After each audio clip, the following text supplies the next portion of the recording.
Hai, ketemu lagi dengan saya Kalis Mardiasih. Pertama-tama aku mau ngucapin terima kasih dulu sama teman-teman yang sudah subscribe channel baruku ini. Terima kasih banget sama sambutannya dan apresiasinya. Dan semoga aku lebih semangat untuk ngobrol-ngobrol hal lain di video-video yang selanjutnya juga. Nah, hari ini kita mau ngobrolin topik yang ini biasa banget kalau kita diajak ngomongin soal perempuan. Satu kata yang itu sangat sering kita dengar, yang kayaknya sih udah fix, kayaknya sih itu berupa kebenaran karena terlalu sering diulang-ulang sejak dulu, sejak kita kecil, kemudian kita remaja, kemudian kita besar. Satu kata yang selalu aja itu disematkan ke perempuan tapi jarang untuk disematkan ke laki-laki. Apa itu? Yaitu kodrat perempuan atau fitrah gitu ya. Kita sering banget denger orang tuh ngomong kalimat-kalimat yang misalnya kodrat perempuan tuh di rumah aja, kodrat perempuan tuh lemah, kodrat perempuan tuh dilindungi, kodrat perempuan tuh suaranya lembut misalnya, kodrat perempuan itu nggak usah belajar lama-lama, nggak usah sekolah tinggi-tinggi karena toh kodratnya nanti akan kembali ke dapur, akan mengelola rumah tangga. Jadi ya kodrat kamu ya begitu itu aja. Terus ada lagi misalnya kodrat perempuan tuh menikah, nggak cukup dengan menikah, kamu harus menjadi ibu, kamu harus beranak pinak, kamu hamil dan melahirkan gitu ya. Sepintas kalau kita dengerin hal-hal itu, seolah-olah hal itu tuh udah berupa kebenaran karena itulah yang paling sering kita dengar sejak kita kecil. Bahwa perempuan itu ya melakukan pekerjaan-pekerjaan reproduktif yang ada di rumah, perempuan itu lembut, perempuan itu kalau udah sekolah kemudian dia harus menikah dan kemudian dia harus beranak pinak, dia harus mengelola rumah tangga, kayak gitu. Tapi wait, mari kita cek dulu apakah itu benar-benar kayak gitu. Nah, saking banyaknya yang harus dibahas soal kodrat ini, aku sampai kayaknya untuk video ini akan memfokuskan ke satu hal aja. Dan kayaknya bahas kodrat tuh nggak cukup di satu video gitu. Kali ini kita mau bahas soal apakah hamil atau melahirkan itu benar-benar kodrat perempuan. Sekarang kita mulai dengan definisi kodrat. Jadi kodrat atau yang disebut fitrah gitu ya, atau mungkin bisa disebut itu takdir. Itu tuh berarti adalah sesuatu yang given, sesuatu yang kita nggak bisa nolak gitu ya. Sesuatu yang udah dari sononya itu adalah kuasa Tuhan atau kuasa Allah Subhanahu wa Ta'ala gitu. Jadi kalau di dalam isu gender yang paling sering dianggap kodrat gitu ya, itu adalah bahwa perempuan itu punya vagina dan laki-laki itu punya penis, itu sesuatu yang dari Allah, nggak bisa kita tolak gitu. Itu kita sepakati sebagai kodrat gitu. Tetapi apakah menikah misalnya atau melahirkan, hamil gitu yang akan kita bahas pada episode ini, itu adalah kodrat perempuan? Ternyata enggak, teman-teman.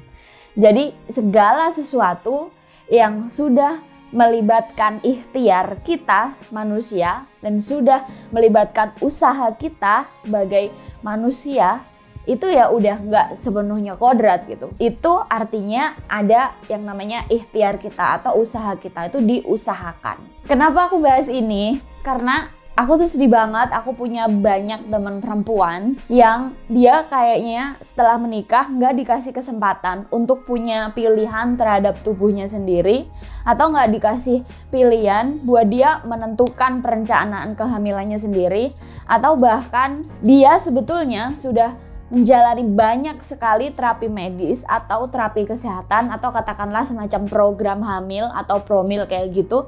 Tapi lingkungan gak ngelihat itu gitu ya. Yang kayaknya udah menjadi budaya kita aja gitu. Setiap kita ketemu teman-teman kita yang udah menikah, pasti yang ditanyakan adalah udah hamil belum? Terus kemudian setelah kita tahu bahwa misalnya teman perempuan kita itu belum hamil, kita masih aja mencecar dia dengan pertanyaan, nunda ya? Kenapa ditunda? Kalau bisa jangan nunda. Perempuan kalau bisa jangan nunda kehamilan. Selalu biasanya tuh polanya kayak gitu. Padahal aku punya banyak sekali teman yang ceritanya ternyata nggak kayak gitu.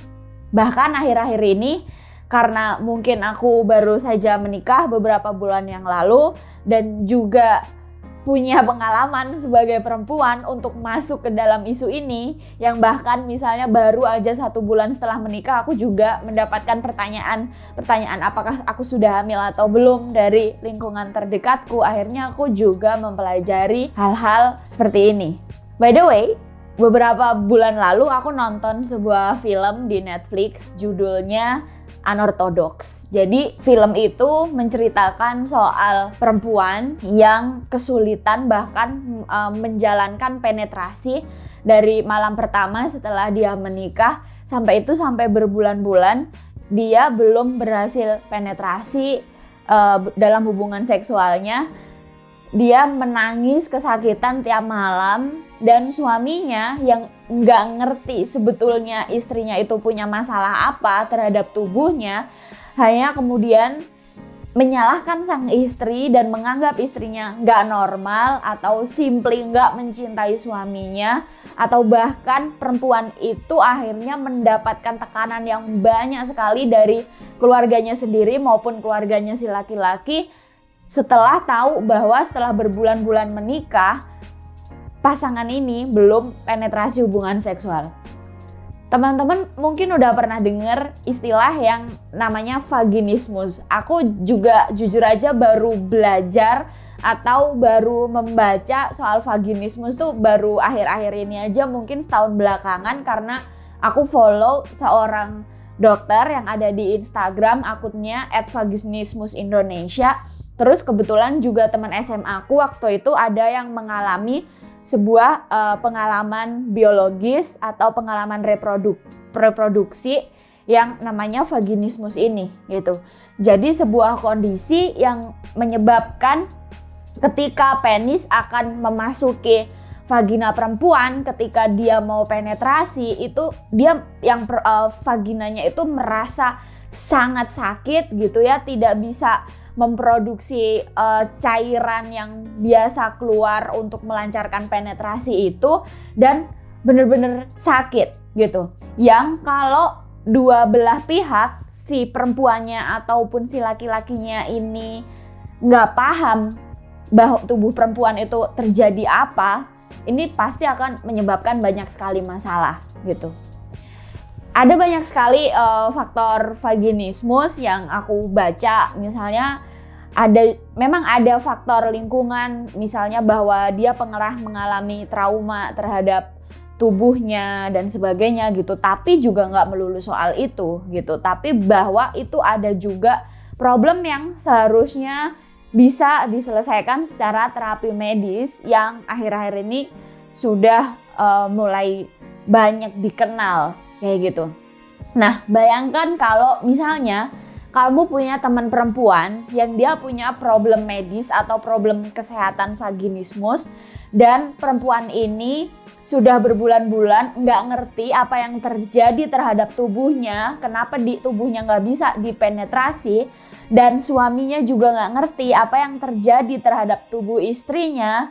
Kemudian mereka berdua itu sudah berusaha mencari tahu soal itu, tetapi ketika mereka ketemu teman-temannya, mereka hanya mendapatkan pertanyaan, kenapa belum hamil? Nunda ya?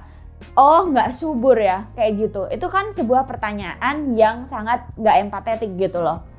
Nah, itu baru satu kasus, yaitu misalnya vaginismus. Ini kasus yang berat sih menurut aku gitu ya. Terus kemudian aku juga punya temen yang dia kayak udah nikah lama, udah nikah selama 7 tahun gitu ya, dan dia belum hamil, dan dia pernah bercerita dengan menangis ke aku bagaimana ketika dia bertemu dengan keluarga dekatnya, keluarga si laki-laki terutama, kemudian ada salah seorang tante yang nyeletuk, ini nih gimana saudara-saudara lain udah pada hamil, udah pada punya anak, kenapa kamu belum?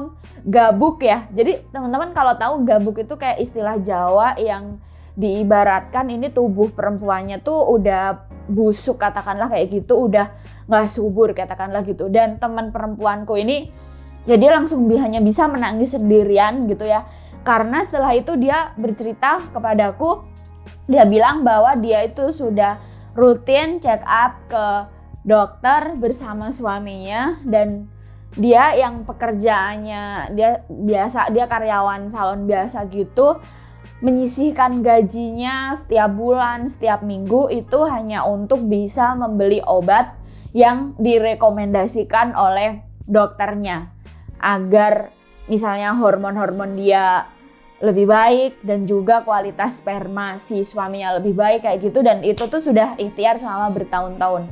Bayangkan teman-teman, ada teman-teman perempuan di luar sana yang menjalani program hamil selama bertahun-tahun, yang dia menyisihkan gajinya untuk membeli obat, untuk meningkatkan kualitas gizi makanannya dan lain-lain. Tetapi kalian nggak ngerti perjuangannya gitu ya, masyarakat nggak ngerti perjuangannya dan hanya bisa judgement dan menanyakan berulang kali apakah kamu udah hamil apa belum. Ada cerita lain lagi dari temanku, seorang perempuan yang dia mengalami menopause dini di usianya yang itu udah masih 27 tahun kayak gitu. Jadi bayangkan menopause dalam usia yang sangat dini kayak gitu. Jadi dia mengeluarkan biaya yang sangat besar untuk menjalani banyak sekali rekayasa medis, untuk menjalani banyak sekali terapi medis gitu ya.